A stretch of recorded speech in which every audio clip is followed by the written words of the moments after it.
কোন স্কুলে 2 জন শিক্ষক, কোথাও আবার 3 জন, তাদেরই দেওয়া হয়েছে বিএলও ডিউটি। তাহলে স্কুলে পড়াবেন কে? গাইঘাটায় শিক্ষকদের তালাবন্দি করে রাখলেন ক্ষুব্ধ অভিভাবকরা।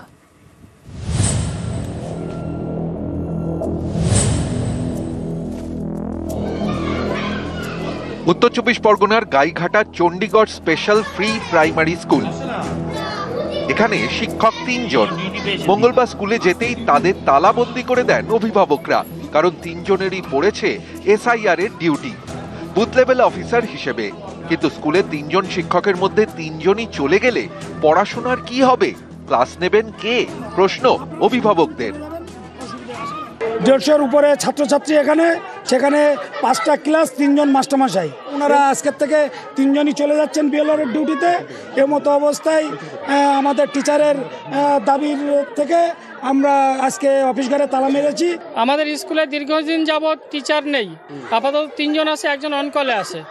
যে আজকেই আমাদের 3 জন টিচারকে বিএলওর কাছে তুলে নেওয়া হচ্ছে। আমরা দেখলাম সেই মুহূর্তে স্কুল পঠন পাঠন তো নষ্ট হচ্ছে, আরও চলে যাবে। কিভাবে কি করা যায় সেটা সমাধানের জন্য টিচারদেরকে আমরা আটকে দিয়ে অফিস রুমে তালা দিয়েছি। শিক্ষকদের তালাবন্দি করে রাখার খবর পেয়ে স্কুলে যান গাইঘাটা থানার পুলিশ ও জয়েন্ট বিডিও। শিক্ষকদের ঘরের তালা খোলা হয়।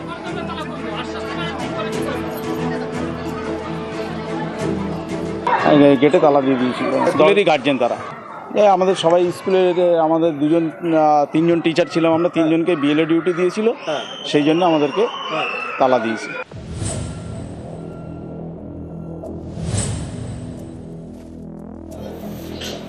গাইঘাটা স্কুলের মতোই পূর্ব মেদিনীপুরের মহিষাদলে স্কুলেও পড়াশোনা নিয়ে দুশ্চিন্তা।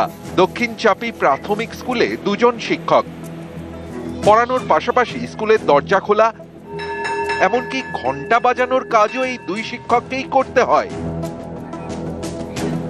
কিন্তু এসব কাজ এখন হবে কি করে? কারণ 2 জনকেই এসআইআর এর কাজে ছুটতে হবে। বুথ লেভেল অফিসারের ডিউটিতে গেলে পড়াবেন কে? স্কুলের পড়ুয়াদের কি হবে? এই স্কুলে 2 জন টিচার আছেন, 2 জনই বিএলও। কি করে সম্ভব হলো সেই উপর মহলেই জানে, কি করে কোথা থেকে কিভাবে কি করলো। এখন তো কিছু তো করার নেই, 2টো কাজকে রক্ষা করতে হবে, 2 নৌকে পা দিয়ে চলতে হবে। এদিকে কিছুটা করতে হবে, ওইদিকে কিছুটা করতে হবে। সকালে ফর্ম বিলি করে আবার স্কুলে আসবো, আবার স্কুল থেকে গিয়ে আবার ফর্ম বিলি করবো। 2 জনকে বিএলও দিয়ে দিয়েছে দায়িত্ব। 2 জনের টিচার, 2টো টিচার আছে।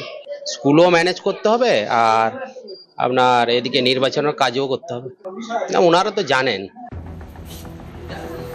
স্কুলে পড়াবেন নাকি বিএলও হিসেবে বাড়ি বাড়ি যাবেন? অনেকেই এর উত্তর খুঁজে পাচ্ছেন না। এ নিয়ে সম্প্রতি নজরুল মঞ্চে এসআইআর ট্রেনিং এ তুলকালামও হয়।